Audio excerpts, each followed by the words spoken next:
Наа гөрөв. Оо. Гэртээ хэдэл явах байна чи? Гэртээ юу? Тий. Яа. Чаа хин гэдэг. Наа гөрөвсөн. Яа яа таа. Аташ. Стихийн нэг дэвлэх тийшээ гараад. Би дулаасан.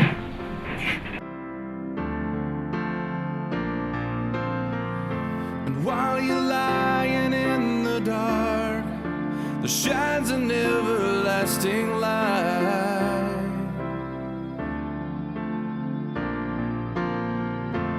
For the King has left his throne and is sleeping in a manger tonight. Одоо хичээлтэй сайн уу? Зэ. Онцгой. Хаваа ямар юм бэ? Хаваа. Компани. God became a man and stepped into your world today. Oh, Bethlehem, you will go down in history as a city with no room for its king. While you were sleeping, while you were sleeping.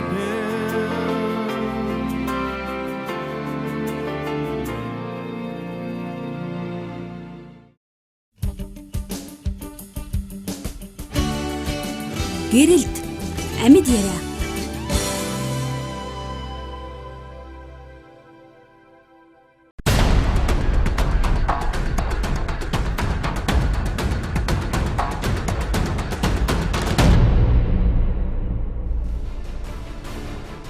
Би яг бизнесмен хүн гэж хэлж чадахгүй.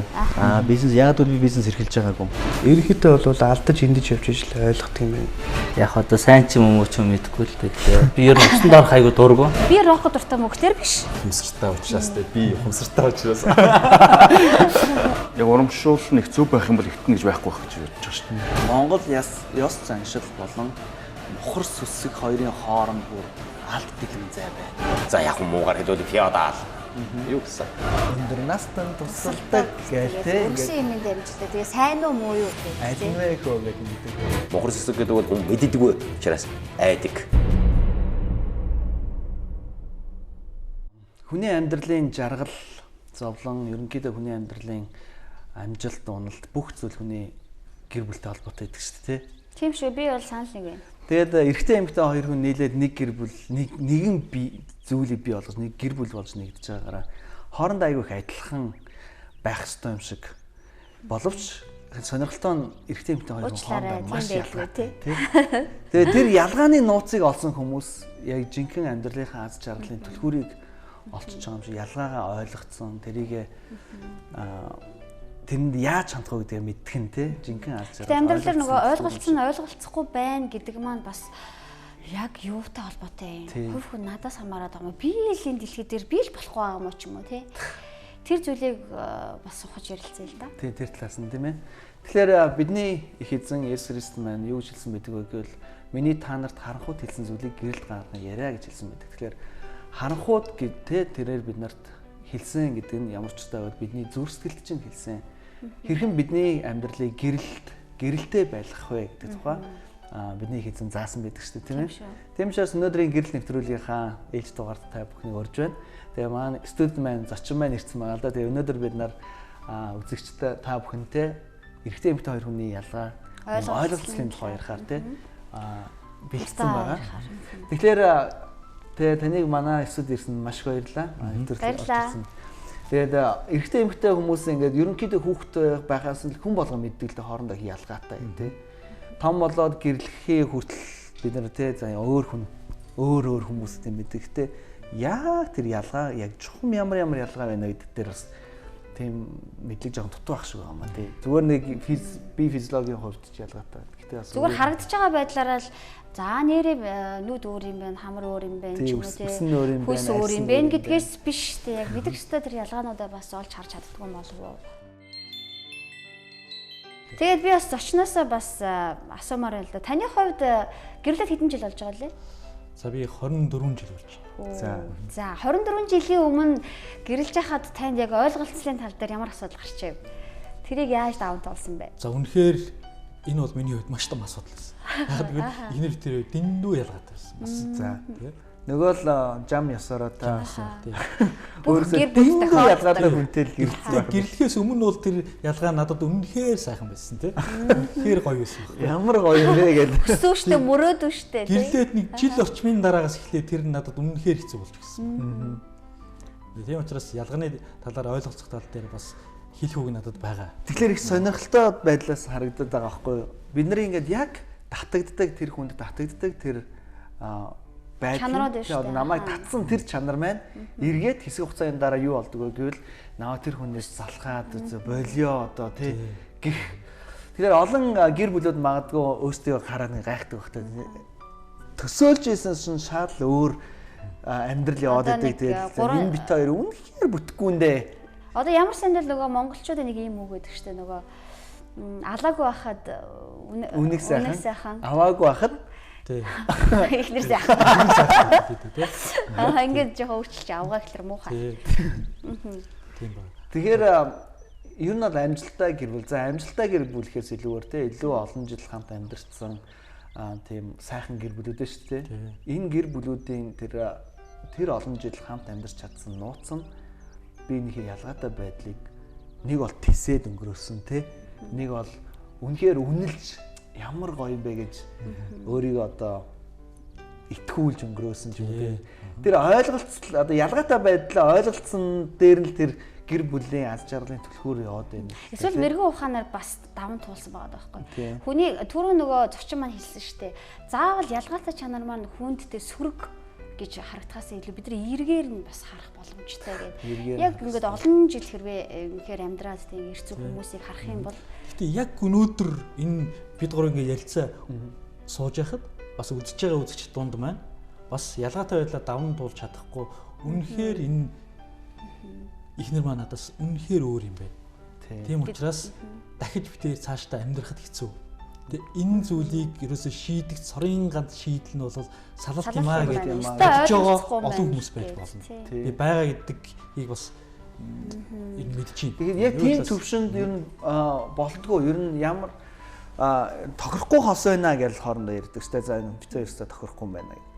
Тэгэхээр бүр ингээд ямар ч найдвар байхгүй. Хоёр одоо ерөөсөө салхал цорын ганц хоёрын тэ одоо энэ асуудлыг шийдэх шийдвэр. Гэх тийм бүр тийм ялгаатай байна гэж байх уу? салхаас өөр ямар хэцүү нөхцөл маш ховор тий. Маш ховор гэж хэлнэ. Яг нэг ховор гэж яагаад тэр хоортны юу арах юм бэ тий? Тэр хоортны юу арах юм бэ гэвэл хоёулаа маш хэцгийцэн чанартай. Тэгээд бие бинийгээ бүр ингээд охироочих гээд тий. Охироочих гээд амнаас эрүүл гимтээч гээд эрүүл мэндэд ноцтой. За энэ тохиолдолд бол үнэхээр заавуучлаар таяр бол хамт байхад хэцүү байна гэж хэлж болно. Нөгөө ойлголцохынхаа өмнө би энийг бусад тохиолдолд бол үгүй. Сэтгэл зүйчид нөгөө нэг дөрвөн темперамент дээр бас тайлбарладаг шүү дээ тий. Бас ерөөсөө нийцэхгүй зан чанарт яг энэ хоёр бол нийцэхгүй энэ хоёр бас нийцсэн гэж нэг нийцлийн талаар бас яриад байдаг шүү дээ. Бас тэр бас илүү хувьтай байдаг байх л та тий. Библиэд хэлэхдээ хайр бол эв нэгдлийн төгс холбоос гэж хэлсэн. За. Тэгэхээр эв нэгдлийн төгс холбоос. Эв нэгдлийн ойлголцлын тийм ээ төгс холбоос гэж хэлсэн хайрыг. Тэгэхээр үнэхээр их нэртэй хайртай болвол тэр хүн тэр ойлголцох ялгаатай байлаа даван туулах гарцаа олдог. Тэгвэл эхнэрийн хувьд ч гэсэн нөхрөө. Юу ч гэсэн адилхан. Нөхрөө ч гэсэн нөхрөө. Тэгэхээр яг тэр ойлголцох ялангуяа ялгаатай байдлаа тий бид нар ялгаа бол нэлээд ярьлаа. Ер нь бол эртний эмэгтэй хоёрын хүний хоорондын тухай уншиг гэвэл одоо материал ихч болчиж хүн болгоомж ярьдаг болчих тий. Харин одоо интернет нэгээл өөрөө хайгаад болчих. Харин яаж тэр ялгаан дотор амьдрах вэ гэж заахаасаа илүүгээр бараг л хоёр ийм ялгаатай хоёр ялгаа энэ дээрээ тулцсан байгаа бол хоёр бүтэхгүй хоёр жишээ болоо. Би яг санал нийлж байна. Яг ингэж их болоод байгаа. Хандлага нь юм байгаа. Гэтэл тэр ялгаатай байна гэдэг нь өөрөө маш сайн зүйл байхгүй да. Тийм энийгээ сайн хүлээж аваад тий сайнаар нь ингээ хүлээж аваад тэгээд харин энэ ялгаатай талаа яаж даван туулах юм бэ? Тий яаж даван туулах вэ? Яаж энэ ялгаан дотор амьдрах юм бэ гэж саялсан шүү дээ. Яг энэ зүйл.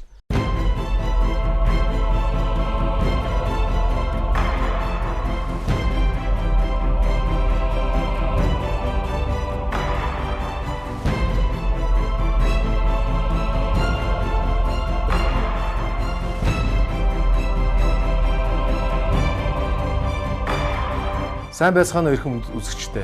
Та бүхнийхээ өнөөдрийн амар амгалан айлтгая.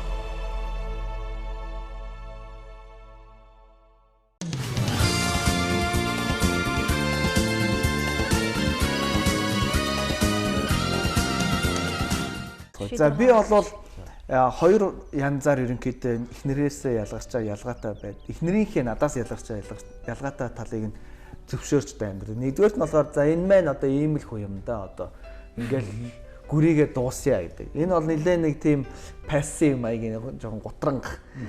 Зарим үед болохоор зэрэг би энэ маань ийм өөр шүү. Ямар гоё юм бэ? Би чадаагүй миний надад байхгүй чанар миний эхнэрт байна гэд.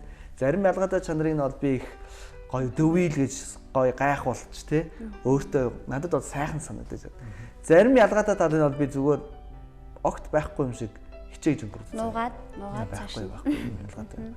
Ийм юм гэж байдаг. Тэгэхээр ер нь бол яг тий Христ итгэлийн хувьд, Библийн хувьд тий бид нар заадаг тэр үнний хувьд яг аль нь зөв бэ? Ер нь Библиэлд энэ талаар тодорхой практик юм заасан байдаг уу? Байна шүү дээ. Библиэлд практик маш сайн бүр яг нөхрүүдээ гэж яагаад хэлсэн. Бүр яг тийм тодорхойгоор заасан. За тэгвэл одоо нөхөр хүний хувьд би эхнэрийнхээ ялгаатай байдлыг талыг те надаас ялгарч байгаа байдлаа яаж хандах вэ? Хүлээн зөвшөөрөх юм ч юм уу. Тийм. Зүгээр за чиний зүгээр шиг чамаас чи ялгаатай юм чинь чиний зүгээр л дуусъя гэж ингээд дуусгах юм уу? За тэгвэл ялгаатай байдал гэдэг бол бас эмэгтэй хүний ялгаатай байдал гэдэг бол хэдийгээр асар олон байгаа ч гэсэн ерөнхийдөө яг ижил төстэй байдаг. Хоорондоо. Эмэгтэйчүүд хоорондоо. Эмэгтэйчүүдийн хоорондоо. Тийм ээ. Тэр шиг ирчүүдийн бас адилхан. Ирчүүдийн бас хэдийгээр өөр байдаг ч гэсэн ерөнхий зарчмууд байгаа. За тэр талаар нь ингээд Библиэд хэлсэн. За юу гэж хэлсэн бэ гэвэл нөхрүүдээ эхнэрээ хайрлаа гэсэн. За хайрлахдаа яаж хайрлах вэ гэсэн? Эхнэрийгээ өөрөөсөө сул дорой сав мэт үзэж эхнэртэйгээ ойлголцож амьдраа гэсэн. Өөрөөсөө сул дорой. Тэгэхээр хараа яг энийг болохоор нэг талаараа эмэгтэй хүн чинь сул дорой юм чинь. Энд чинь ямар ч хүчгүй юм чинь гэдэг нөгөө дарангуйлах хандлага маш их байгаад байдаг байхгүй юу? Надад бол сул доройг нь ойлгохгүй байгаа учраас дарангуулаад байгаа юм шиг санагдаж байна. Өөртөө адилхан энэ мөн намайг ингэх гээд байна гэдэг байдал. Хөөхөдөө энэ маань жижиг штэ. Гэтэ гадуур ирчүүдийг анзаарах юм бол эмэгтэйчүүдийг их хүчрхийлдэг тийм үү? Тэр байдлыг нь би зүгээр харахтаа за энэ надад намайг яачих чадахгүй юм чинь. Энэ угаасаа миний хувьд юу ч биш юм чинь ч юм уу. Яг энэ хандлагаар ханддаг юм шиг ажиглагддаг. Нэг дээрэнгүү хандлагаар ханддаг гэсэн үг тийм. Ер нь бол эрэгтэй хүний дотор би бол ер нь тэр өдөрдох, захирах тийм ээ. Тэр байр суурин дээр байгаа гэдгийг ямар ч тэр дөрөө эрэгтэй хүн байсан мэдчихээ бүр дотор нь байдаг. Заяасан юм шүү. Дотор нь байдаг байхгүй тийм дотор нь байдаг гэсэн үг. Тэгвэл эрэгтэй хүн одоо мэдээж гэрлэлээ нөхөр боллоо тийм. Гэтэл эмэгтэй хүний хувьд эхнэрийнх нь хувьд тэр хүнийг энэ миний гэрээ эзэн шүү. Миний бас хань нөхөр шүү гэж хүлээж авч хандвал тэр хүний хувьд тэр өөрийнхөө тэр би захирах эрх мэдэлтэй, би ийм шүү, би гэрээ эзэн шүү гэдэг ингээд заавал харуулж нотлох гээд шаардлага байхгүй бол тийм шиг надад санагддаг байхгүй. Гэтэ Монгол ирчүүдийн цуснд гэж нэг ярьдаг ш нэг юм омгшил буюу нэг айгүй нэг буруу үг яваад байгаа. Би энэ үгэнд дургуйлтай. Яг хэрэглэх үедээ хэрэглэхгүй ердийн үед хүртэл энэ омгшил гэдэг үгийг хэрэглээд байдаг. Омгшин гэдэг чинь ингээл бардамнаал тэгэл нөгөө магтаал зохихгүй хүн гэж яддаг штэ. Тэр шиг л бүр ингээд цаашгаа яваад өгөхгүй юу.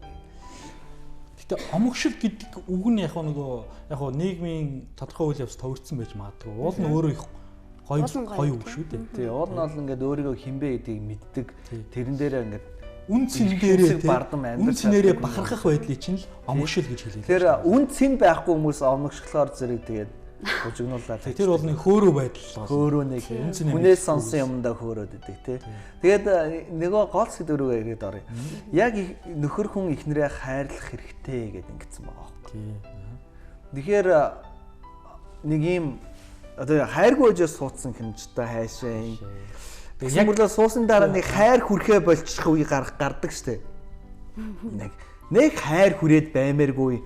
Тэгээд нэг хайрлаад авах юм байхгүй хүнийг юуг нь хайрлах уу одоо гэж бодогдоод ч байна. Эхэндээ нэг хайрлах юм байж магадгүй гэдээ гордоо суудсан чинь дараа нь нэг хайр татхаар биш эмэгтэй болж хувирсан байдсан болж таарад ингээд зарим гэр бүлүүдийн хувьд яг чиний энэ жишээн дээр шиг бид нар хайр сэтгэлээр суугаагүй ч юм аюу ингэж тайлбарлаж байна.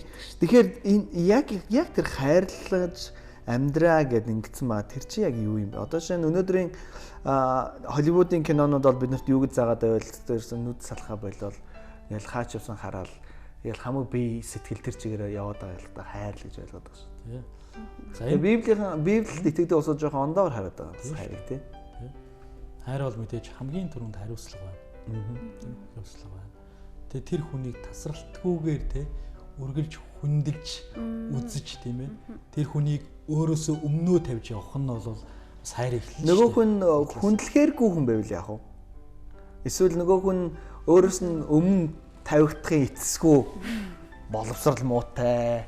Бие нэг гоё тордоод аваа явчих чаддаггүй. Төвчээр барсан гэж нэг байдаг. Тийм хүн байвал яах вэ? Одоо хайр татахад одоо хүний хайр татахгүй болсоо гэж бас байдаг л үлгүү дээ тий. Байдгүй ер нь тийм хүн.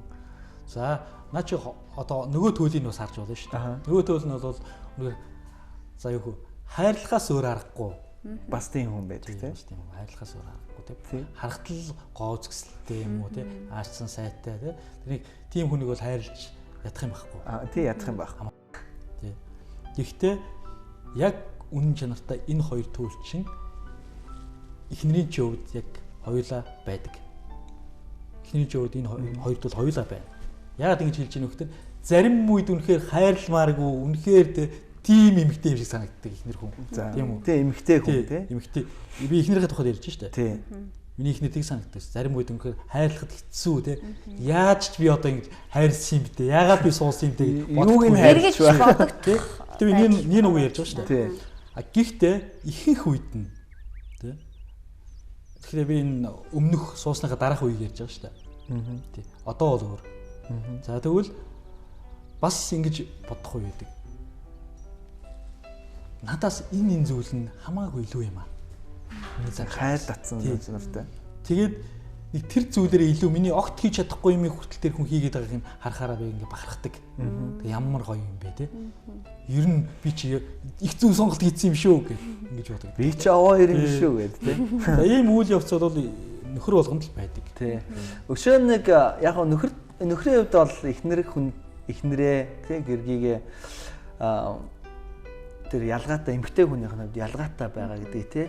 Яаж шийдэж болох вэ гэвэл яг хайрлж шийдэж болох юм. Ямар ч талыг нь муу талыг нь сайн талаар ингээд гэхдээ нөгөө түрүүн бас хэлсэн шүү дээ. Хайр гэдгийн нөгөө утга учирыг ерөн хувь хүн яаж ойлгоод байгаа юм. Яаж ойлгоод. Одоо чи эмэгтэй хүн ч гэсэн хайр гэж зүгээр ирчүүдээс юу хүсдэг.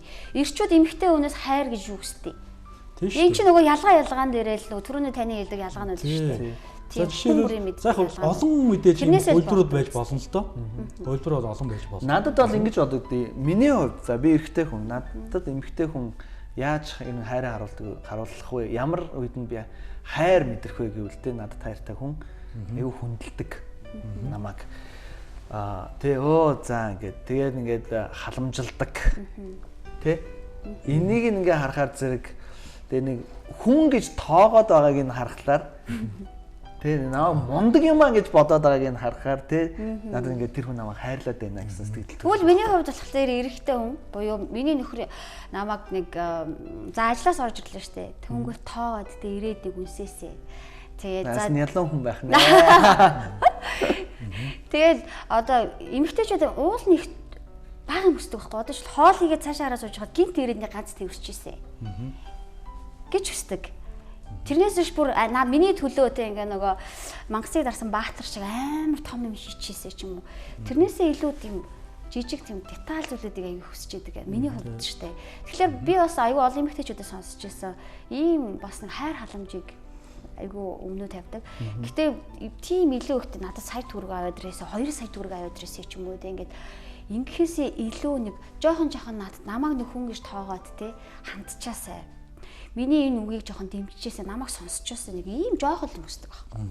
Тэгэл тэрийг минь хийгээд өгчвөл надад хайртай. Тэгэхээр яг энэ зүйлийг Библи нөхөр хүнээс шаардж байгаа юм. Хайрлаа. За ийм нэр хайр. Тэр нэг ийм үг байдаг штэ Библиэлд Христ чуулганыг хайрлсан шиг хайрлан өөрийнхөө амийг өгсөн шиг эхнэрээ хайрлаа гэдэг. Тэгэхээр тэр бол нэг тийм нэг сэтгэл сайхан сонсогддгоо энэ Иесус амиа өгсөн шүү дээ. Тэр би одоо хайр гэдэг чинь уул нь ингээл аваал их гоё. Сэтгэл нэг сайхан хайраар бялхаал гоё мэдрэмж байх хэрэгтэй байтал. За би энэ хүндлээ өхий даа гэдэг ингээд бодно гэдэг бол тийм сайхан мэдрэмж бол өгөхгүй үстэй. Одоо хайр гэж энэ мөн үү? За хайрын тухайд түрүүн хэлсэн те нөхөр хүний хувьд хайрлах ерөнхий нэг тэр бүх зүйл нь ижлэх юм. За ерөнхийдөө л нэг хамгийн гол зүйл байдаг. Тэр нөгөө нэг түрүүн бид гурав ярьж байгаад орхисон ялгаатай талын хамгийн чухал зүйлүүдийг хөндөж байгаад жаах ингэ тойроо явсан байгаа. За тэгвэл тэрний үг хэлж байгаа нөхдөд эмэгтэй хүний хувьд үйл явцыг чухалчлах сэтгэлгээтэй байдаг. Тийм учраас яадаг вэ гэхээр ерөөсөө ингэ нөхөртөө юу болсон тухаар ингэ ярихыг процессаа ингэ зүгээр л ярьдаг. Ярьдаг. Хариулт нэхээгүй. Хариулт нь юу вэ гэвэл нөхөр анхааралтайгаа сонсох. Нөгөө өнөөдөр хүүхдүүд маань ингэсэн тэрсэн чинь тэр надаас ингээд тийм тоглоом нэхээд ингэсэн тэгсэн гэл ингээл. Гэхдээ энэнийг сонсох нь нөхөр тасар хэцүү байдаг. Энийг сонсох нөгөө Христ чуулганд л амиа өгсөн шиг л одоо өөрийнхөө ийм л зүйлийг хэлж байгаа байхгүй да.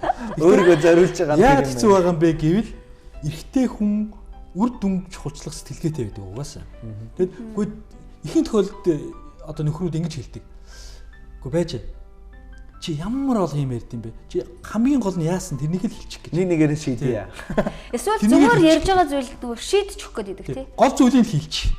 Ингэж хэлдэг. Гэтэл эмэгтэй хүн тэр гол зүйлийг гаргаж ирээ тэрнийг шийдвэрлэх гээд байгаа биш шүү дээ. Зүгээр үйл явц нь юу болсон тухайгаа л ингэж ярьж өгч байгаа байхгүй да. Харин тэр бас асуудал байдаг. За эмэгтэй хүний хувьд тэгвэл нөхрийнхөө ялгааг хэдүүлээ ярилцдаг. Эмэгтэй хүн нөхрийнхөө ялгаатай тал дээр яаж ойлголцож амьдрах вэ? Сая хэлсэн тийм ээ. Нөхөр хүн болвол хайрлахын хамгийн би хайрлж байна гэдгийг харуулж байгаа нь ерөөсөө эхнэрийгээ сонсох. Өдөр нар сууж байгаад сайхан сонсч хэрэгтэй. Хань минь чамд өнөөдөр юу хэрэгтэй байна? Чиний бодсноо юу байна? Хүүхдүүдээ яаж чадмаар байна? Хоёлаа яах вэ?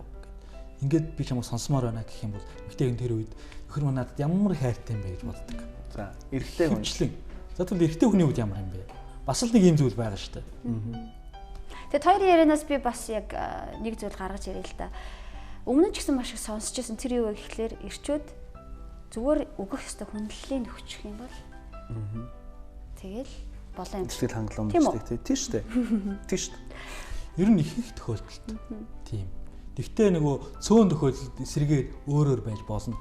Тийм мэдээж тийм. Тэгэхээр та зүгээр юуны тухай яриач. Эмэгтэй хүн одоо эмэгтэй хүний хувьд тийм нөхрөөсөө шал ялгаатай байгаа шүү дээ.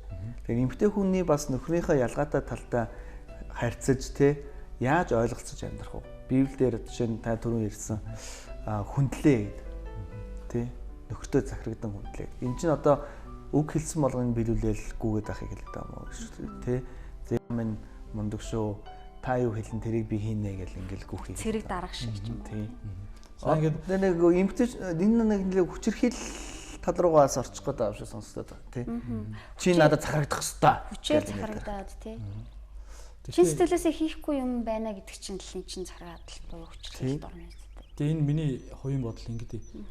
Ийм байд юм шиг ингээд анзаардаг байгаа хоо мэдээж олон гэр бүл зөвлөгөө өгч ирсэн. Тэгэхэд анзаардаг зүйл нь гэвэл эхнэр нь нөхрийгөө ингээд эсэргүүцдэг.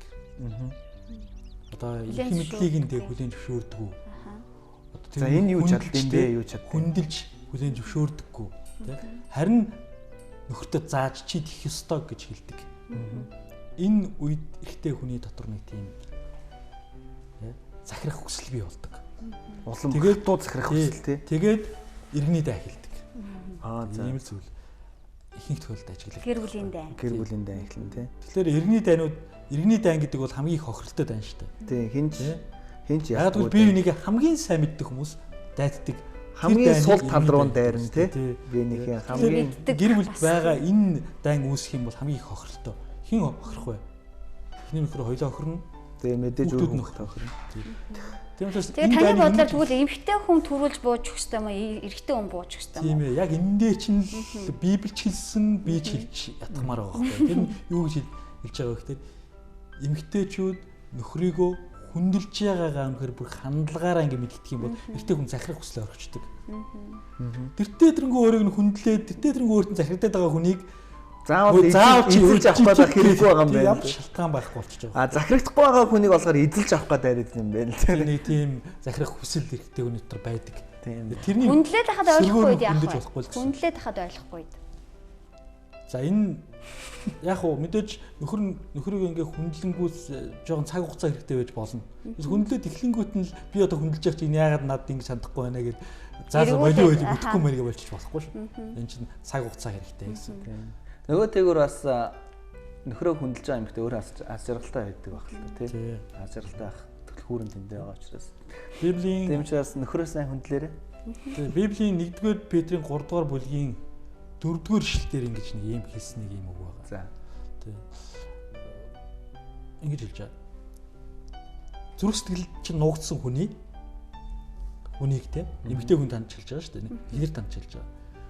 Дөлгөөн ба даруй чанараар чимэглээрээ. Энэ нь Бурхны өмнө асар үнэтэй юм аа гэж. Асар хүнтэй гэж байдаг. Тий ингэж хэлсэн. Яагаад би энэ ишлэлийг дөлгөөн ба даруй байдлаар яагаад дөлгөөн даруй гэсэн хоёрхан зүйлийг хэлээл босчихсон юм бэ? Уул нь зөндөө олон юм байгаа шүү дээ. Тийм шүү дээ. Тэгэл Бурхны үг дээр ерөөсө хоёрхан зүйлийг л эмэгтэй хүн дандаа хэлж байгаа. Эхнэр дандаа даруй, дөлгөөн. Дөлгөөн нь яагаад дөлгөөн нь ямар утгатай юм бэ гэхлээр эмэгтэй хүн эрэгтэй хүнээс илүү сэтгэлийн хөдөлгөөнтэй байдаг. Эмоцтой. Тэгэхээр чи нөгөө та нар бодолтой. Нөхөр нь ингээл гэртээ ороод ирсэн чинь эмэгтэй хүн нэг инээгээл те тэрч аваал. Тэгэл ингээл гачаал буцаад ороод ирсэн чинь уурлаад юмнууд ав шидэл ингээд байл яах вэ? Хэцүү те. Тэг эр хүнд хамгийн хэцүү байдаг юм байдалд.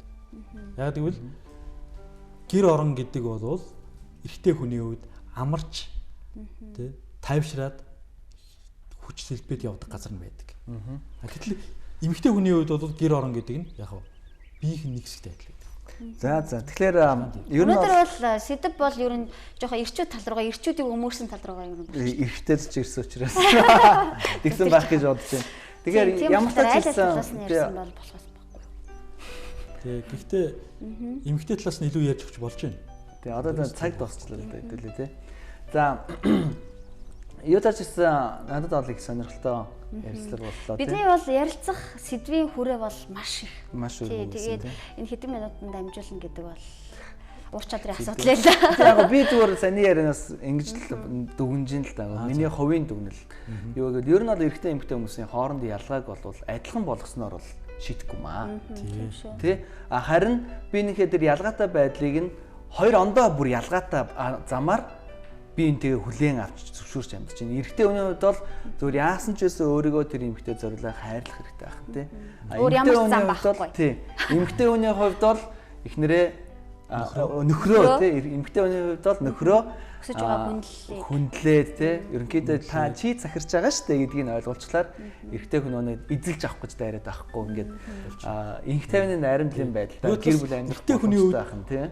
Хүндлэл нь бас юугаар ингэж баталгааждаг байгүй л урамшуулал магтаалаар баталгааж авах тий. Эхнэрээсээ магтаал сонсох нь хамгийн бид нар өштэй зүйл байдаг үстэй. Харамсалтай нь дуусахгүй болохгүй юм л да тий. Зүйлээ ярих сэдв их. Тийм учраас бид нар сэдв ийм жижигхэн болгоод байгаа байхгүй. За би нэг өгүүлбэр хэлчихье. За тэгээд бүгдээрээ чиний хамгийн сүүлчийн хэлбэрээр дуусъя тий. Тэгээд өнөөдрийн ярианаас болохоор ялгаатай чанар гэдэг бол ерөөсөө сөрөг зүйл бол биш юм аа. Тийм болохоор ялгаатай чанарын эерэг байдлыг өөртөө шингээгээд авах юм бол танай гэр бүлд байгаа ойлголцол шийдэгдэж чадна шүү. Яг тийм. Яг нь. Тэгэхээр үзэж та бүхэнд гэрэл нэвтрүүлэг энэ удаагийнхаа дугаарыг хүргэлээ. Хэрвээ тань гэр бүлийнхаа хүнтэй харилцаад ойлголцохгүй зүйлүүд гарч байгаа, хэрхэн ойлголцохгүй гэдэг арга замыг хайж байгаа бол манай эргэн хамталтын утсан холбогдороо тэгээд энд мэргэжлийн гэр бүлийн зөвлөгч нар таны түүх, таны асуулт, таны асуудлыг сонсоход ямагт бэлэн байх болно. Тэгээд анхаарал тавьсан танд маш их баярлалаа. Баярлалаа. Таныг бас ирсэн маш их баярлалаа.